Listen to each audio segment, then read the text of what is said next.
Pergunakan kekayaanmu sebelum datang bangkrutmu. Pergunakan kekayaan. Nemo masina. Pergunakan kekayaan dalam jalan Allah Subhanahu wa taala. Kekayaan kita ini dari siapa? Kita ini hanya dititipkan oleh Allah Subhanahu wa taala. Semuanya itu adalah titipan. Suatu waktu dia ambil. Harta itu kalau bukan dia meninggalkan, kita yang meninggalkan. Jabatan kalau bukan kita tinggalkan, dia meninggalkan kita.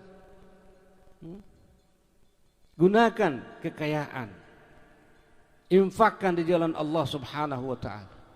1.000 rupiah kita infakkan di jalan Allah dengan ikhlas, itu yang kita dapat di akhirat nanti sebagai investasi kita di sisi Allah. 1 miliar di bank bukan kita punya. Meninggal dunia orang punya. Orang punya.